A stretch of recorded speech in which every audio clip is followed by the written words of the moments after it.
Bonjour à tous, j'espère que vous allez bien, bienvenue dans cette nouvelle vidéo.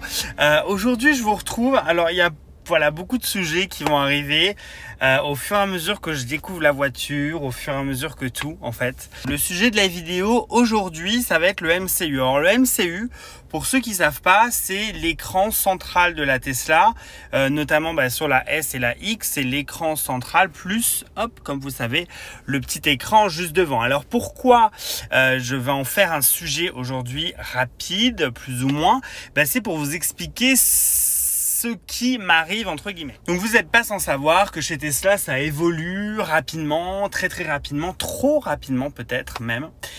Et donc ce qui se passe, c'est que sur mon modèle X, j'ai le premier ordinateur d'infodivertissement, donc celui qui gère cet écran et cet écran.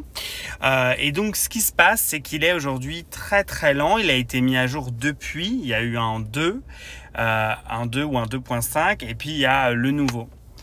Donc en clair, ce qui se passe, c'est que la mienne a été produite avec le tout premier, donc le MCU1, et depuis il y a eu une mise à jour donc vers le MCU 2, j'imagine, qui est celui qui équipe les modèles 3, les modèles Y au départ notamment, et puis les dernières S, les dernières X.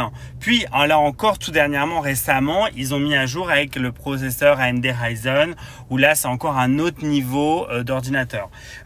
Nous aujourd'hui, on va se concentrer sur les deux premiers niveaux, d'accord, donc celui qui équipait les modèles 3 jusqu'avant et les nouvelles S et les nouvelles X, et puis les tout premiers que moi j'ai.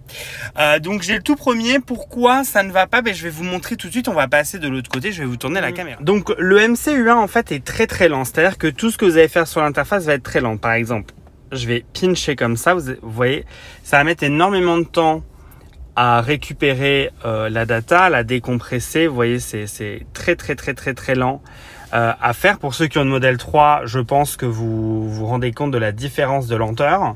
Par exemple, si je veux ouvrir le menu, vous voyez, c'est pas du tout fluide. Il y a toujours une petite seconde de décalage. Alors là encore, je dirais ça va, mais c'est vrai qu'il suffit que je démarre notamment un itinéraire.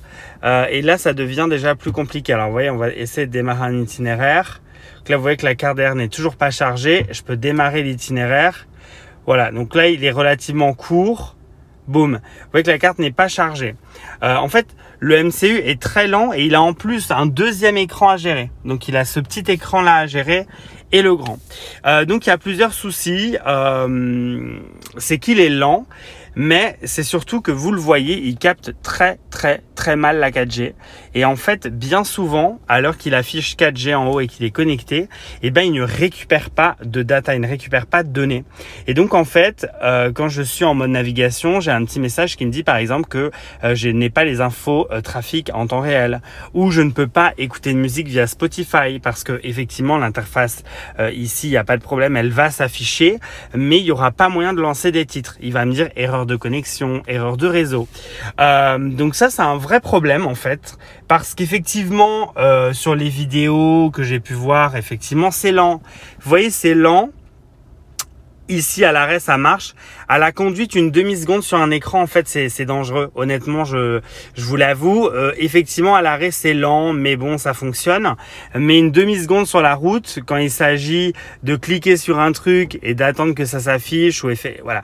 Donc bon, le problème de la lenteur je veux bien, mais le vrai problème c'est qu'en fait même si ça met que c'est connecté au réseau, c'est pas le cas et que je ne peux pas récupérer de data, etc. Alors je suis obligé de me connecter en Wi-Fi et une fois que je suis en Wi-Fi, alors là ça fonctionne. Le problème là-dedans, il est où? Le problème c'est que finalement Tesla pour ce premier ordinateur MCU1 nous propose une prise en garantie. Donc ce qu'ils font, c'est qu'ils augmentent la puce qui est initialement de 8 Go, ils l'augmentent vers 64 Go. J'imagine que du coup ça offre une plus grand espace à l'ordinateur pour travailler, stocker en mémoire rapide, en mémoire cache beaucoup d'informations, et ça lui permet de performer beaucoup mieux. Aujourd'hui elle peut pas, donc aujourd'hui elle écrit une info, elle a besoin de l'espace, elle resupprime, etc. Donc c'est pour ça qu'on n'a aucune je dirais profondeur dans l'interface, c'est-à-dire la map, si je décharge la map, elle est déchargée pour la musique. Si je ferme la musique, tout mon menu musique par exemple, vous voyez, l'interface est ouverte. Il y a les photos de charger, les vignettes d'album. Si je ferme l'interface et que je la rouvre pendant que je suis en train de faire un GPS par exemple, et ben les photos elles vont devoir recharger à nouveau, etc., etc., etc. Donc je sais pas si je m'exprime bien, mais en gros, la seule prise en garantie qu'ils proposent pour un véhicule de ce prix-là, donc c'est-à-dire que le prix là, c'est quand il était neuf, il coûtait 100, 110 000 euros, c'est de vous passer de la puce de 8 Go à la puce de 64 Go. Ok. Pourquoi pas? Je veux dire, c'est la solution prise en garantie, donc ok. Sauf que quand vous allez sur l'application Tesla, et là je vous mets une petite incrustation, quand vous allez sur l'application Tesla, vous avez tout de suite un onglet qui vous dit des informations par rapport au rappel du MCU. Donc le problème que je rencontre. Et là, on vous dit, ah ben non, on vient d'analyser votre ordinateur, il est en bonne santé, il n'y a pas de souci, donc on va pas vous le changer maintenant. Quand vous allez commencer à avoir des problèmes et que l'ordinateur va cracher, ne marchera plus correctement, alors pas de souci, on vous le changera et on commandera la pièce, on prévoira nous-mêmes le rendez-vous. Sauf qu'en fait, ça marche pas comme ça, c'est-à-dire que ça ne marche pas bien, c'est dangereux, je suis obligé de me connecter en Wi-Fi. Pour la première fois, et vous connaissez depuis 2 ans que je roule la Model 3, je ne vais pas renouveler mon abonnement à la connectivité premium pour le moment parce qu'en fait je suis sans arrêt obligé de me mettre en Wi-Fi parce que ça marche très très mal. Et vous savez, le plus chiant, c'est qu'en fait quand elle reste trop longtemps en veille, par exemple la nuit, le lendemain matin, l'écran là il est booté, mais l'écran là il n'est pas booté. Et tant que cet écran devant moi n'est pas booté, je ne peux pas démarrer la voiture. Donc pendant des fois 1 minute il boot et je suis comme ça, comme un con dans la voiture, en train d'attendre que l'écran boot. Mais pour Tesla et sa prise en garantie, ça fonctionne correctement. L'analyse de l'ordinateur n'a pas relevé de défaut encore majeur, donc ils ne vont pas me le changer. Bon, je le savais, je savais qu'il y aurait ce problème, etc. Ce qu'ils proposent aujourd'hui, c'est cette upgrade gratuite quand l'ordinateur ne fonctionne plus, ou alors vous pouvez passer au dernier ordinateur, donc le même que la Model 3, la Model Y à l'époque et les nouvelles S et X, c'est-à-dire l'intermédiaire, pas le tout dernier, mais l'intermédiaire, qui fonctionne très bien, qui est très efficace, qui est largement suffisant et qui sera 100 fois mieux, 2000 fois mieux même que ce que j'ai aujourd'hui. C'est une upgrade qui coûte 2000 euros. Donc effectivement, ça a un prix. Dans ce prix, vous comptez le changement des 2 dalles, puisqu'il change les 2 dalles. Donc bon, c'est toujours sympa parce que celle-là aussi, elle a un petit problème autour, elle a jauni. Donc ça lui évitera d'avoir un traitement UV inutile puisqu'ils vont changer les 2 dalles. Et ils font également évoluer l'hardware pour l'autopilote. Donc moi, j'ai l'ordinateur 2.0, ils vont le faire passer en ordinateur 3.0, donc le tout dernier. Parce qu'en fait, même si l'ordinateur de conduite est un ordinateur à part, ces 2 ordinateurs, donc celui de l'écran plus celui de la conduite, sont reliés malgré tout. Ils partagent des informations et ils sont reliés, donc ils sont obligés de tout changer. Donc pour 2000 euros, je trouve que c'est un prix honnête. Je trouve que c'est cher mais à la fois raisonnable. Ça comprend l'installation, ça comprend le changement des écrans, ça comprend l'hardware de conduite. Donc bon, pour moi c'est une bonne chose. 2000 euros, je vais le faire. Normalement le mois prochain, si tout va bien dans mon budget, je devrais prendre l'upgrade et je vous ferai une vidéo donc avant après parce que là c'est juste infaisable. Techniquement quand je roule c'est infaisable, c'est super chiant, ça marche. En fait je me suis habitué, mais passer de la Model 3 à ça c'était le gag, vraiment, genre je me suis dit mais c'est je vais essayer de vous montrer quelques exemples. Donc là la musique, vous voyez, attendez, je vais essayer de vous ouvrir amusement. Je vais essayer de vous ouvrir Toybox. Voilà, là je pense que vous vous rendez compte de quoi je parlais. Je vous souhaite d'avoir la clim. Même quand je clique sur un siège chauffant, je sais pas comment vous expliquer. Il manque vraiment cette fluidité, mais je pense que vous le voyez bien dans l'écran.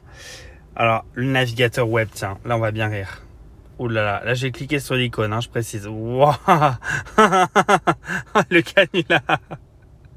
Oh putain. Non mais sérieux, il a dû se passer presque 1 minute. J'ai dû couper le shot.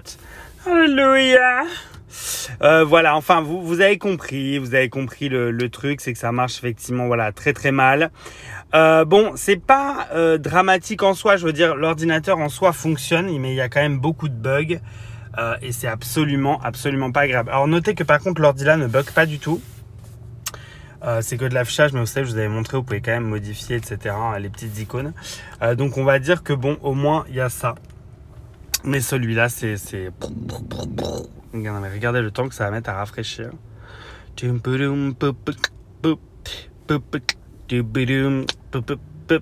Oh, voilà. Bon. 10 secondes, ça paraît pas long, mais...